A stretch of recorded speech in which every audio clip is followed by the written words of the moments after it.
Sorry about that.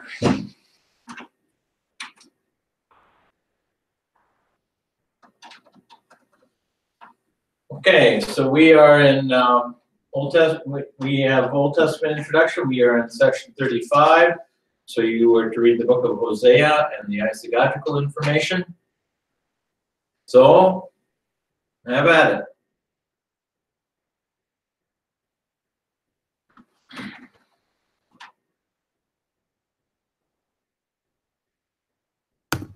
It was complicated. But in spite of that, I mean, it was a hard read. I think both of it, I read through it a couple times. I don't think I have a grasp of it at all, hardly. But there's a few things that popped out to me. One is that there's, I mean, you're looking at God's judgment and his love for the people of Israel, both not just the north or the south, but all of his people.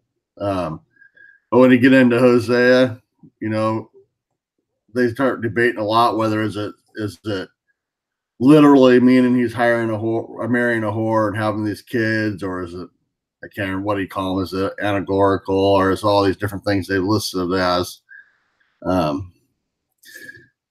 But in spite of it, you have a God that's judging his people, and even at the end, he loves them. Then you look at some of the isagogical stuff that popped out at me that was interesting to me, was the fact that he never really tells any of his people that man shouldn't marry a whore. He only tells the Levite priest that. Yeah. And I mean, that's kind of a crude term of putting it, but not a virgin or anything like that, however you want to say it. So that kind of jumped out at me. It was interesting. I had to go read in Levitical to make sure he was quoting that right, because I didn't believe that one hardly. But and then, then there's a lot of debate about, is it different authors? Is it one? Because he starts off saying it's this is the word of God coming to him, and he lists all the kings, but then you immediately get into the problem because the kings don't line up with our chronological order that we like to use. Yeah, it gets into some of that, but in the end, he's coming out saying, okay, if I got this right, he's saying it's in the end of the 8th century BC, most likely, starting with the end of Jeroboam to the beginning of Hezekiah. I don't remember the kings now, but yeah, I'm going to sit and listen to you guys talk. I don't know. You were doing so good. I didn't want to stop you. Yeah, I mean, of course, first of all, we can dispense with some of the easier stuff. Hosea is one of the earlier minor prophets. He's preaching to the northern kingdom of Israel, which is a little bit of a switch now, because now we've stepped back. Now because before, in Daniel, this is after the Babylonian captivity. Now we're going way back, and we're talking about God speaking to the northern kingdom through Hosea. So now this would be during the time, you have Amos and Micah that kind of cross paths here, and also Isaiah. Now Isaiah, of course, is preaching to the southern kingdom, but this is around the same time. So you have some of these other kings that are around, and or these prophets that are around, preaching to the northern kingdom. And now, and as you recall, when we talked about this before, how many good kings, godly kings, do we have in the northern kingdom? None.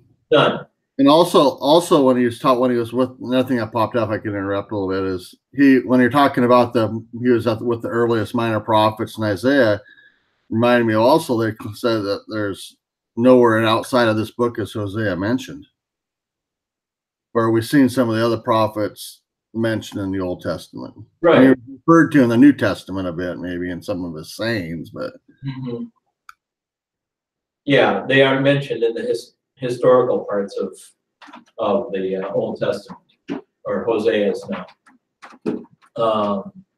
So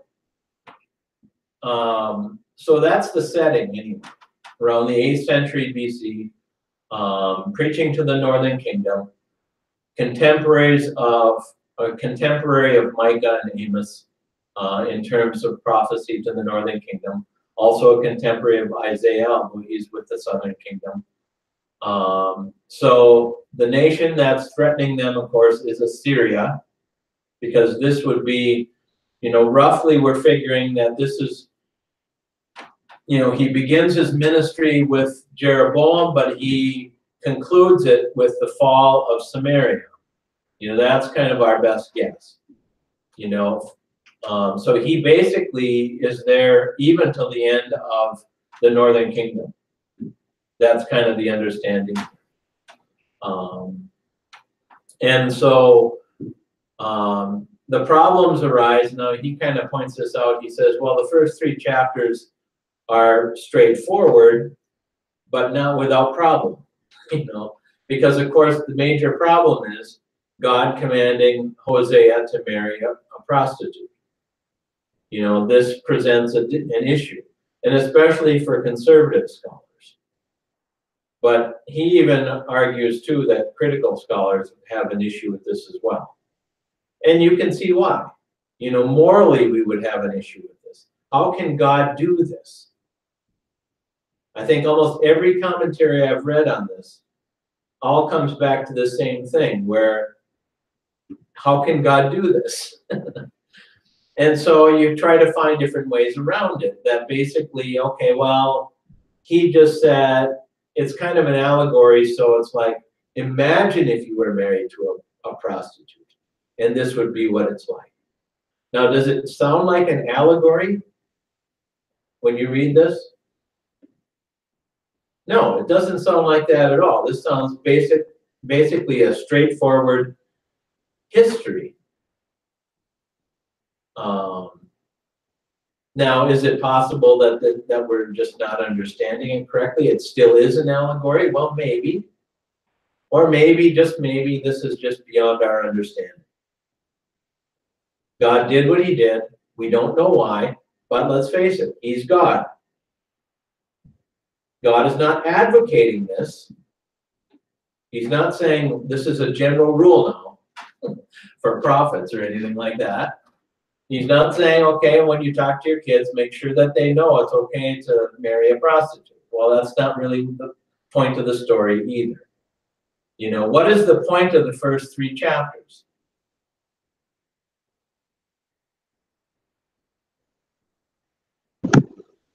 Israel's played the harlot, and God is her husband, and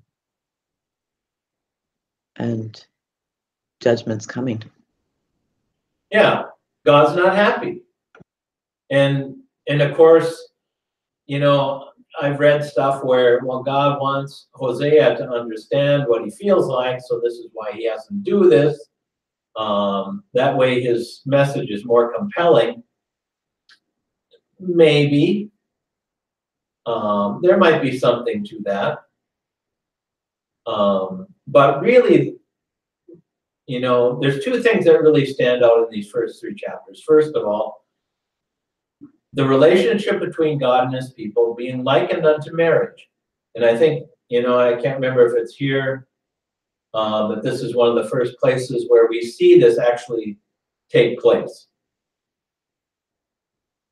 Presumably, the relationship between God and his people being like a husband and wife, this is the first time we see it chronologically.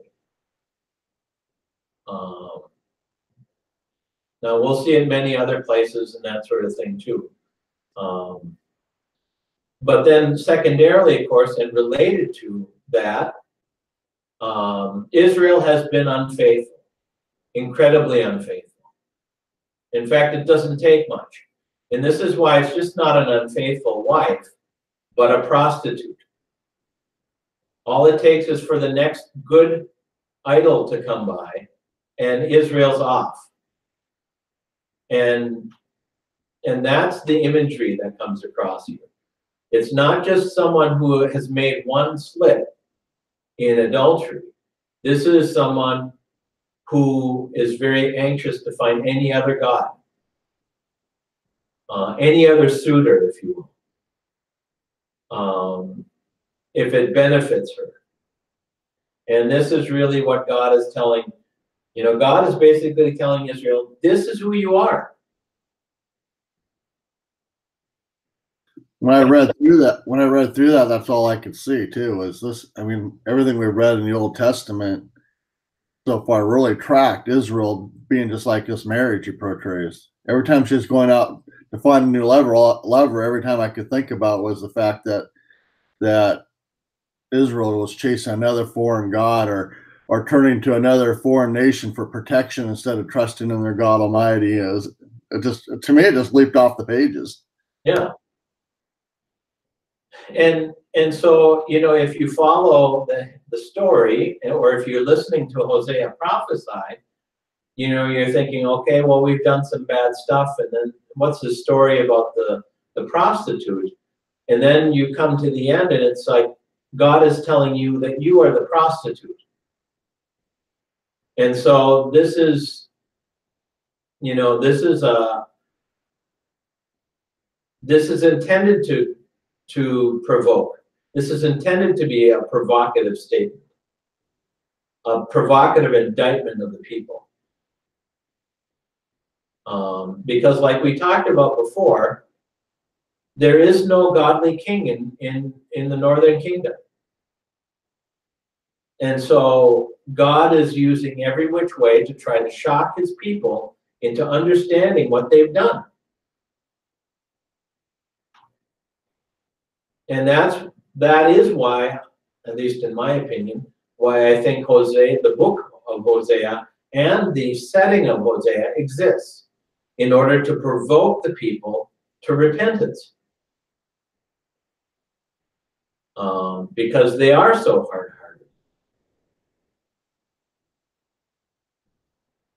And so, the first 3 chapters set up the scenario for the prophet himself, his personal life, and the remaining 11, 4 through 14, are all about the judgments. And so you have this scenario where God is telling them what they've done, and telling them of what's coming. That basically they're getting,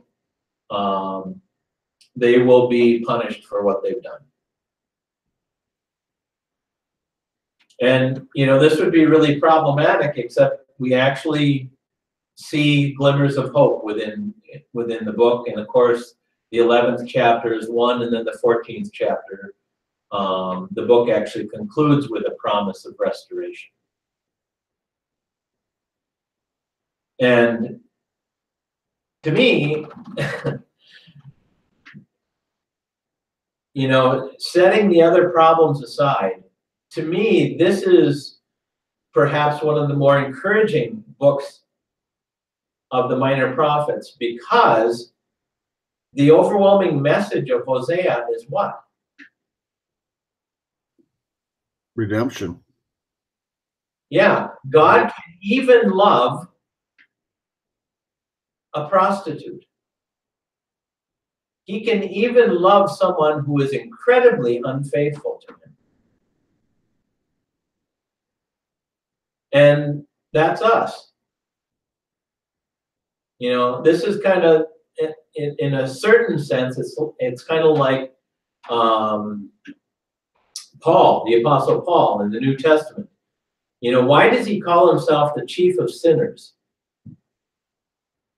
Why does he make such a big deal about how wretched he was?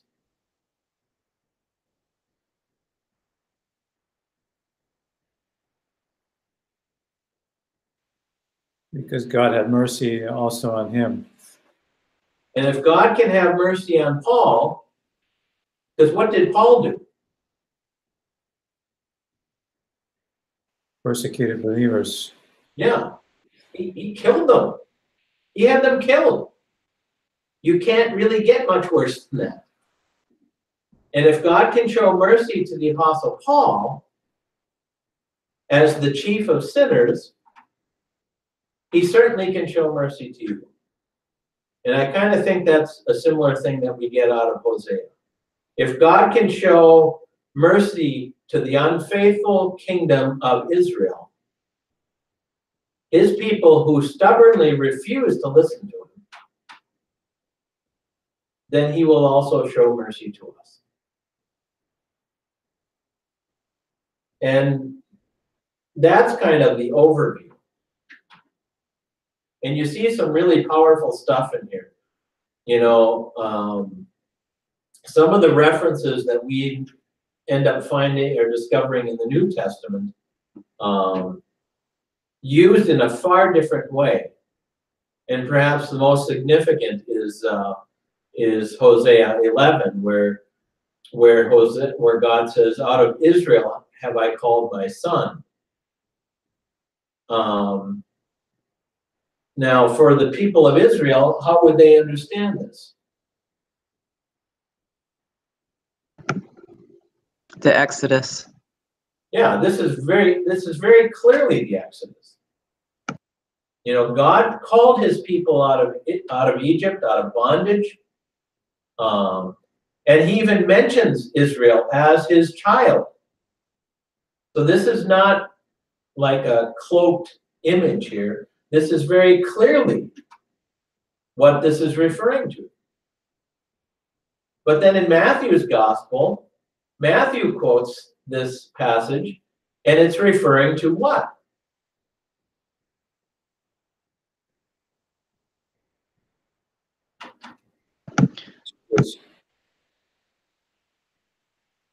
Which verse? Referring to Jesus coming back, yeah. After Joseph and Mary had fled to Egypt with the Christ child, when Herod dies, he calls him back, and that's what Matthew says is in fulfillment of Hosea 11. And it's like, are you kidding? You know, because you know, we look at the New Testament, we'd say, well, you know, this is prophecy fulfilled all over the place. How did the Israelites not see this? Well, when you read Hosea, if you didn't know too much about the New Testament, if you didn't know that passage existed in Matthew, in Matthew's gospel, Matthew 2, I mean, would you make that obvious link? You know, the obvious link for the Israelites would be the Exodus. But I think there's something to be said now when you get to the New Testament. And of course, when God calls his son out of Egypt, he is calling his son out of the place of slavery.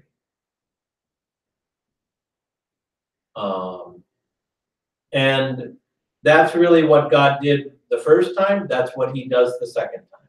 He calls them out of physical slavery in Egypt.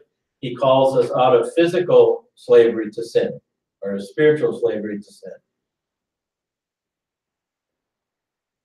And then there's the added bonus of identifying his son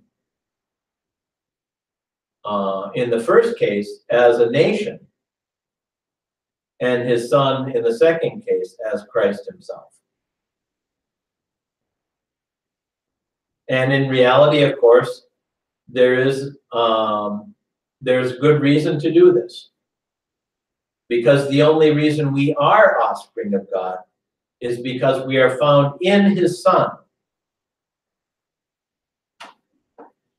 And so when God calls his son out of Egypt, he in essence is calling us out of Egypt, because we are found in him. And that's where our hope lies. So anything else in the isagogics that strike you?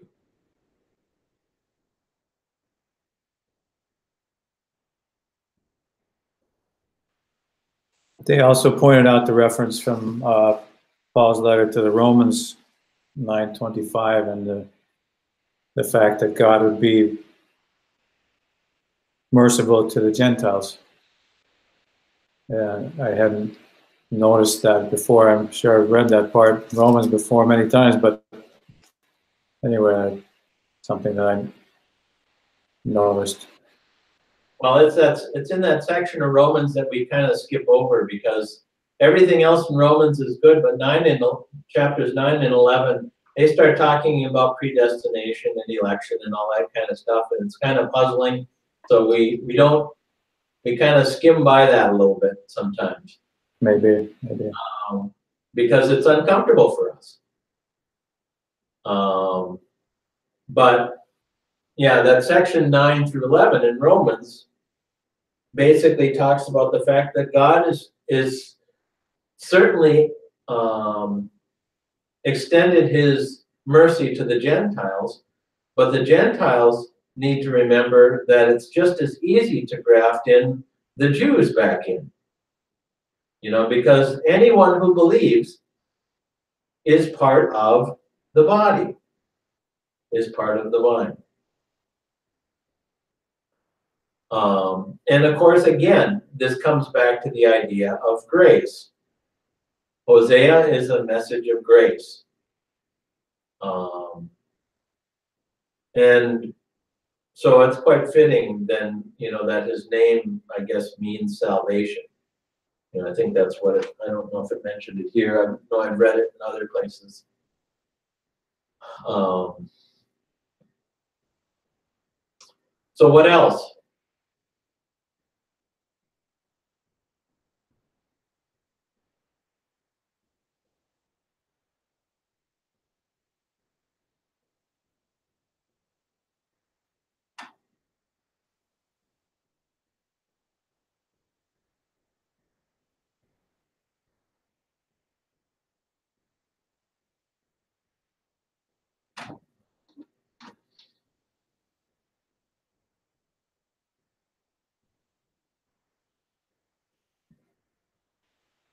Some of these prophets, God gave some of these prophets an incredible amount of faith.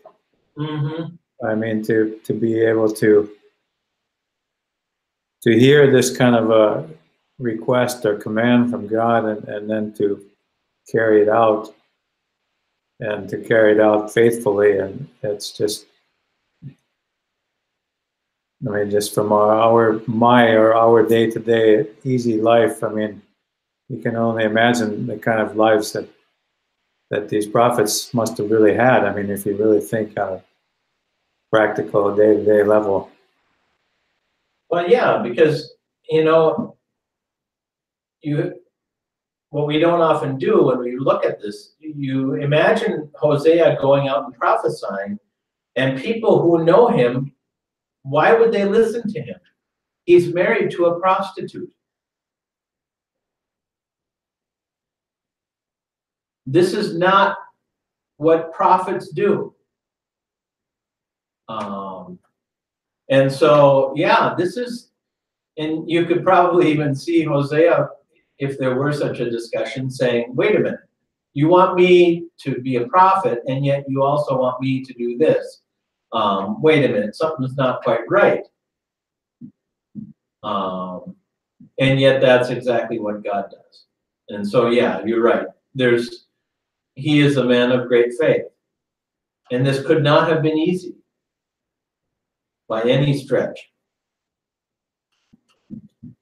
Well, when you look in that tone, in that idea, when you look at the end of where it says approaching the New Testament, I like how it says the last thing we will mention that extends from Hosea through other prophets, Jeremiah and Hezekiah in particular, and into the New Testament is the idea that the divine human covenant is mirrored by human marriage. Mm-hmm. And when you look at that, you realize that even though he was married to a whore, prostitute, and we say it's reflecting the kingdom of Israel, it really reflects marriage when you look at Israel and our faithfulness, because in our marriage, we forgive one another. That's what makes a successful marriage. And then in life, you could parallel it with, God has forgiven Israel. There's redemption in this story, and in our lives, there's redemption through Christ. In our marriage, we always say that Christ is the center of our marriage and that the forgiveness holds us and draws us together. So, when you look at that, as our human marriage does, we're kind of parallel the divine human covenant, if you want to put it that way. Sure. Yeah, there's no doubt. And that's why God uses the imagery, so that we would understand our relationship with him. Because we are much better acquainted with the concept of marriage than we are with the relationship between us and our God. But that's something that we can identify with, either because we have witnessed a marriage or because we're part of a marriage. And so we know.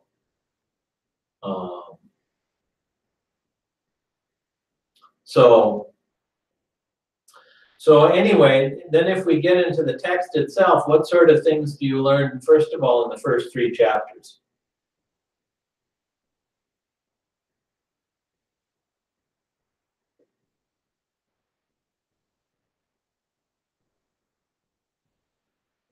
What's kind of interesting to me, and of course we already know part of this story, is, you know, his wife is basically a sermon illustration. You know, obviously she's more than that, but that's really what you kind of get from this first chapter, because not only is that marriage telling a story, but then the children are as well. And what message do the children send?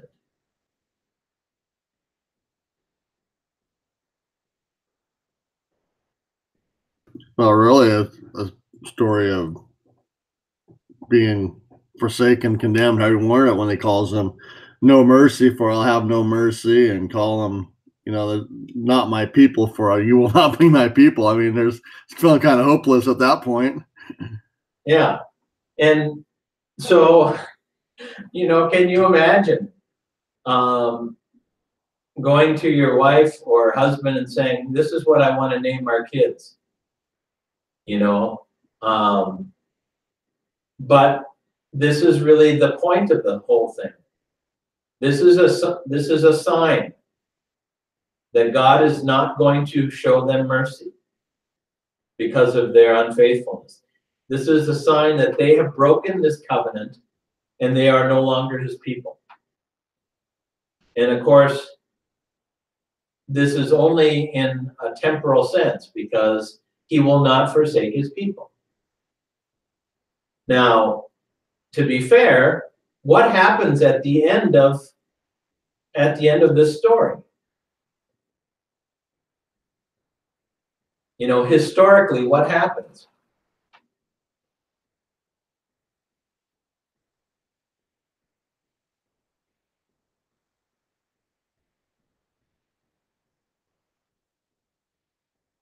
What do you mean by the end? Well, by the end of the book, you know, if we say that Hosea lived from the time of Jeroboam till the fall of Samaria, what is the end result of all of this that God does through Hosea? Is that the time? Historically, is that the time they start having the second Exodus? I'm blank on my history there, but or is that what are you looking for? I guess. Well, what happens to Israel by the end of Hosea's tenure? They're carried away into captivity. Yeah, they're dispersed. They're conquered. They're gone. So, in a certain sense, when God names these children, he's being prophetic. You know, where are the 10 tribes anymore? You know, where is that nation of Israel? You know, because the southern kingdom of Judah, they go into captivity, but they're allowed to return. And you kind of see this in the first chapter. You know, when Gomer conceived again, she bore a daughter, and the Lord said to him, call her name No Mercy, for I will no more have mercy on the house of Israel to forgive them at all. But I will have mercy on the house of Judah. I will save them by the Lord their God. I will not save them by bow or by sword or by war or by horses or by horsemen. So he's basically telling them Israel is not going to make it. Judah will make it. But it's not that God does not love his people. And that's the thing. And this is really the key part of the whole book, because it's like God has every reason to leave his people. And Hosea has every reason not to marry Gomer or to leave her. But he doesn't. And this is really the nature of God. God does not stop loving.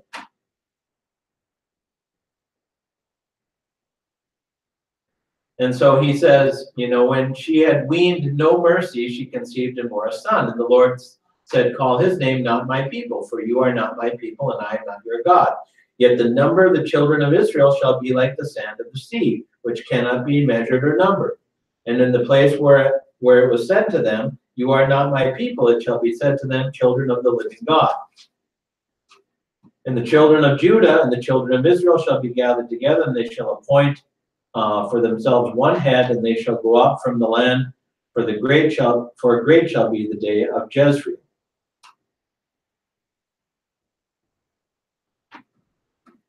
And so this is just like we've talked before. Is the nation of Israel, is the northern kingdom going to survive? No. Are God's people going to survive? Yes. Because what is the definition of God's people?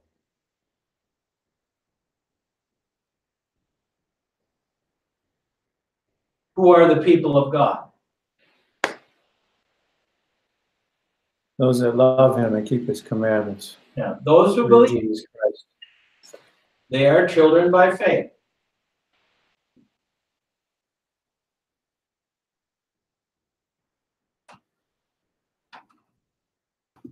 So can I ask you a question? Yeah.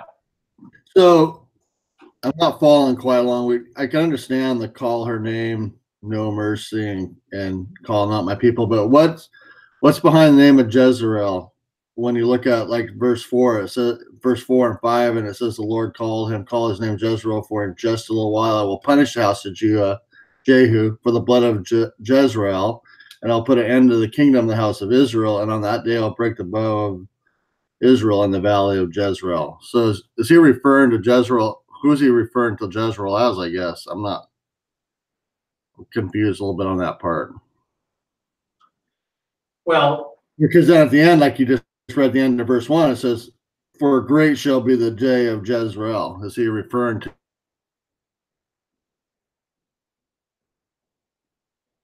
You froze up a second. You froze up at the end of your statement there, Mark. Oh, sorry. I said, I guess at the end when it says, for great shall be the day of Jezreel, I guess I'm just wondering who they're referring, what's the name of Jezreel standing in this story? You know, as we're looking at the different tribes and what God's saying here, I'm not following along exactly who that is and what he's referring to with that name. Yeah, well, the name Jezreel is referring to something like God sows, or the sowing of a seed. And of course this goes back to the time of Abraham. You know, what did God promise Abraham? That his seed would become many. You know, that the nations would prosper because of the seed. And of course, Paul will talk about this in the New Testament to emphasize the fact that this is not just many seeds, but one seed,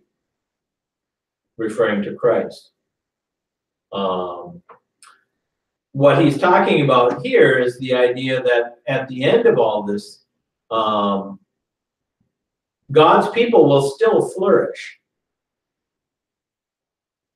Because God will bring this to bear. He will bring this about.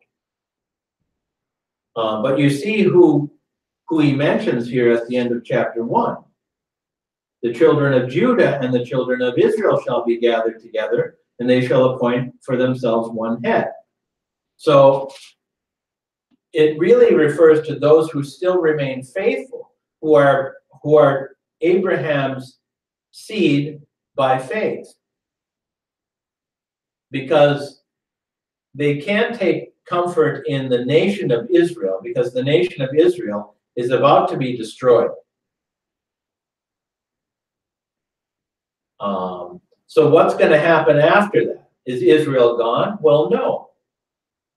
Because Israel, that was never the literal meaning of Israel.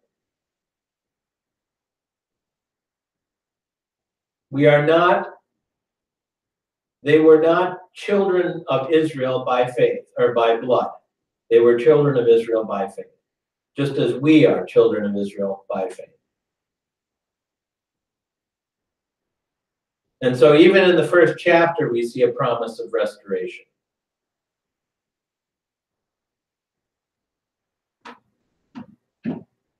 But yeah, this is what makes this book so difficult. Because, you know, Hosea is prophesying to the northern kingdom, but then he's talking about Judah. You know, he's asked Hosea to do these things as kind of like an object lesson. This is what my relationship is with my people. I love them, but they are like a prostitute.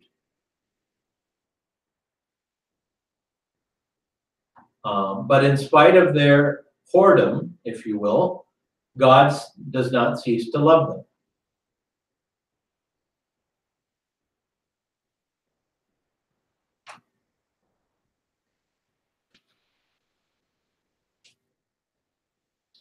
So, what else did you see in the text?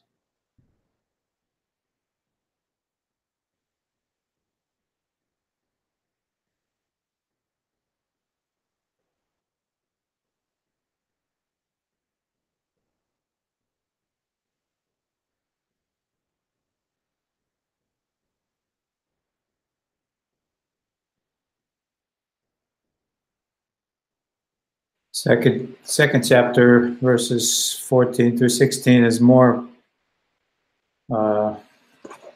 promise again. And but those words, Ishi and Bali, caught my eye. That he says that you will call me my husband, and you will not call me a master anymore. Mm-hmm. That was kind of intimate in a nice way regarding God.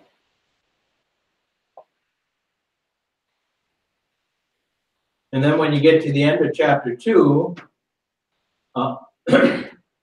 again, another message of hope. In verse 23, and I will have mercy on no mercy. And I will say to not my people, you are my people. And then he shall say, you are my God.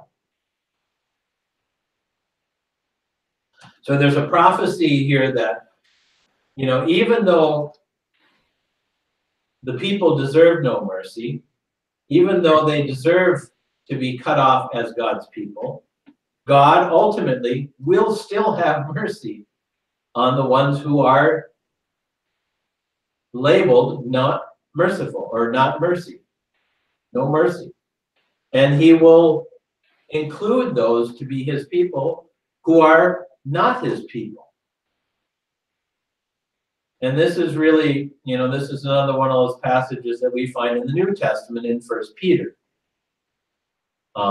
which is just really a marvelous thing. Because when Peter does this, he's talking about the Gentiles. You know, they are not his people, and yet God will include them. The ones who did not know mercy, God will show mercy. You know, they don't deserve it.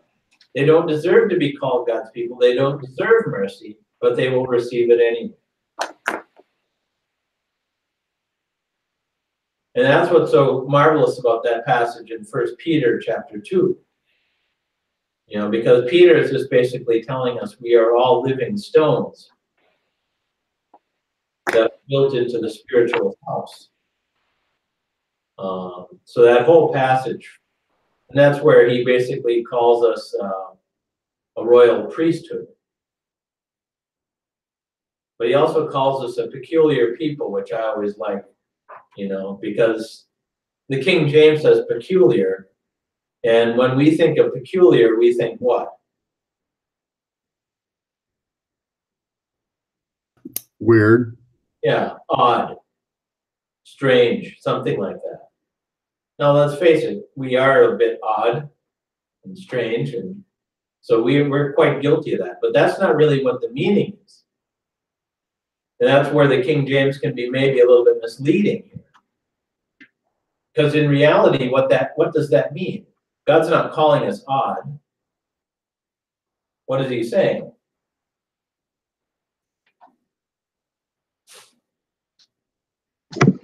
One of a kind, maybe? Yeah, kind of one of a kind.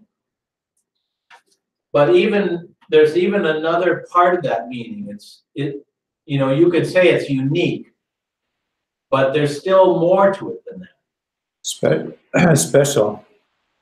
Okay, special, but we're still missing one element. And someone that belongs to him. Yes. There's a sense of ownership here. So let's say, for example, I'm going to go to this particular restaurant to get this meal because that meal is peculiar to that restaurant. And what does that mean? Well, it means that it is uniquely their recipe. And so in the same way, when God calls us a peculiar people, he is saying that we are not only unique, but that we belong to him. We are uniquely his. And so I really love that passage because I love introducing the idea that we're an odd people, but I also like the meaning, the true meaning of that word. And so it does bear mentioning, because sometimes, you know, you read that and you just kind of gloss over it and you think, well, that can't really mean odd, it must mean something else, but I don't know what it is. And so if you just count on the King James for that, you might miss it. But it has a deeper meaning. And of course, that's reflected in really this book of Hosea. How does God view his people? And he views us as uniquely his. We are a peculiar people. We belong to him.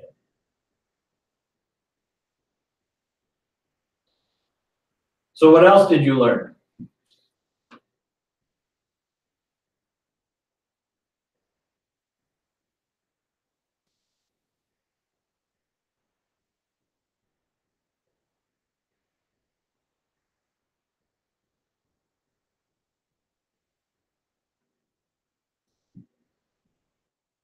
You know, when you read through this, you know, I don't know. Dillard Longman, they say that you can't sum this up. I don't think that's quite true. I think you can sum it up to some degree. I mean, yeah, there's some problems in the details, but to sum it up isn't quite as difficult as they make out. Because really, God indicts them for being unfaithful. He says they will be punished. But he says in the end he will restore and redeem. And I think that's the essence of the book. Now, the twist on all of this, of course, is that God graphically points out the unfaithfulness of his people. And in reality, of course, we need to understand ourselves that we are Gomer. We are that prostitute. Because how much does it take for us to go chasing after another idol? And the answer is not much. We are very swift to find new idols. You know, anything that produces some sense of value for us, some benefit to us. As soon as we get that, we're off following that. Even if God says, no, no, no, don't do that. We are just as prone to doing this. Now that's a tougher sermon to deliver. You know, to get up in the pulpit and say, you know what you guys are? You know who you are as a people? You are a prostitute. But in reality, that's the truth. And I think that's why this is so powerful, as powerful as it is, and as provocative as it is, because God needs to get it through to us that our unfaithfulness isn't just a trivial thing. This is a deep betrayal of a faithful God. You know, we have deeply betrayed a faithful God. And Israel doesn't see it, and we don't see it. And the good news is that even in spite of our unfaithfulness, God still remains faithful. You know, if you remember that passage out of 1 Timothy where it says, even if we are faithless, God remains faithful. Which is really comforting. No matter what happens, God remains faithful. And I think that really is kind of the essence of the book.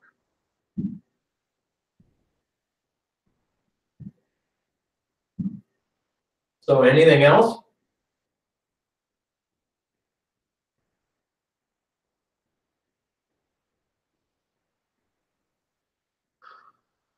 Okay. So then for tomorrow, we will do the next two sessions. So that will be Amos and Jonah, is it? Amos and Obadiah.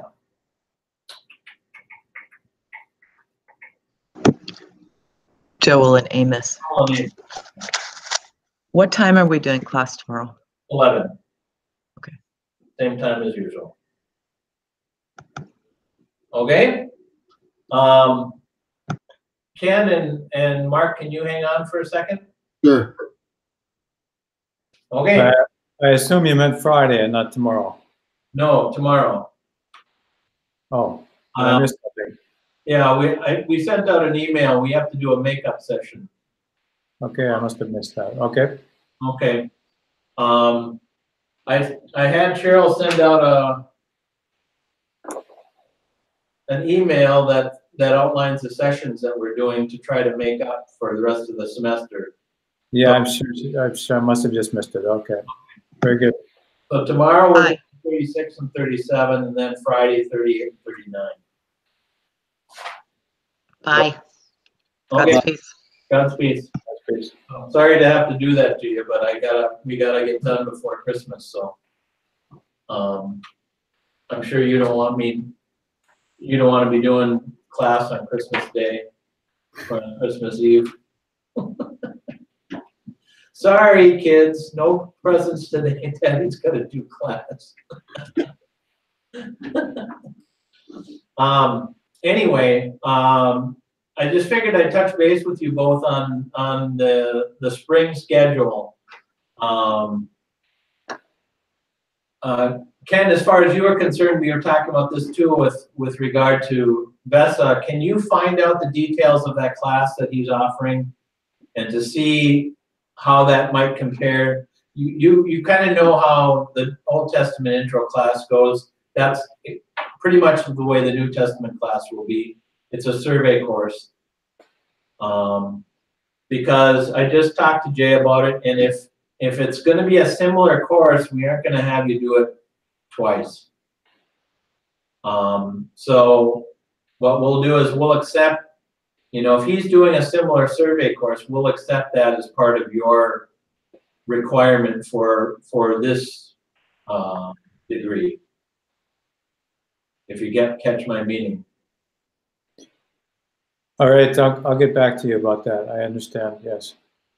And if that's the case, then I'll find another class to teach. That both you and Lois would need, and perhaps even Mark. And I guess that's the other thing. That's why I wanted you to hang on, Mark, because Jay is going to be teaching. He's going to be teaching the book of Daniel on Mondays. It's a 1-credit class. And so you've already signed up for the Monday night class, right? I haven't, but I'm planning on it. Yeah. And then, so if I don't teach the new T intro class, obviously then you could take whatever we're going to offer. If not, if I do teach the new T intro class, it may be fitting if, I'm just kind of thinking this out here. If I do teach the new intro class and Ken doesn't need it and you wouldn't need it, maybe you could take the Daniel class. Would that be okay with you? Mark?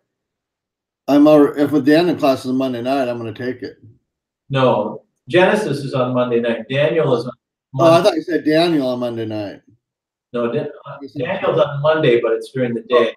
Genesis is Monday night. Okay, I would take Daniel's class. Yeah. Okay, so if you had a choice between New T Intro or Daniel, it'd probably be better for you to take Daniel. Yeah. Yeah.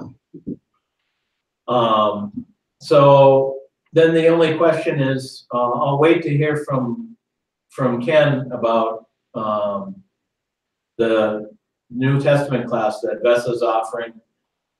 And so if you can get back to me when you find out that information, then I can figure out what I'm going to do with regard to the Tuesday, Thursday, or Tuesday, Wednesday slot, something like that. So if Ken doesn't need to take the New Testament survey, are you going to do something different then? Yeah, if he's not gonna need it, I'll try to find something that would fit what he needs, what you need, Mark, and then also what Lois needs. Okay. Okay. Did I understand correctly that if this class here is not, it doesn't encompass the same things as you would teach there, that it's okay with Mark to have the New Testament class, or is this kind of useless? Well, of course, it's never useless, but I mean in terms of the degree, it's not good for Mark. Well, he's already had the class. So he told me that he'd be willing to take it again, but I would much rather have him take, say, for example, Daniel, which would count for his, we don't know what he's doing yet, if he's going to end up looking for a degree through this or not, but it just makes better sense to try to take something you haven't had before. And so if you don't need it, Ken, and if Mark doesn't need it, I'll try to find a time to offer that to Lois at a different time, and then try to provide something on Tuesday, Wednesday that all of you would need, or at least that you and Lois would need. If Mark wanted to take Daniel instead of the one class that I'm teaching, that would be fine too. It doesn't really matter, if you get my meaning. Okay, I'll get back to you as far as what kind of how encompassing it is and what kind of what kind of a class it is. Okay.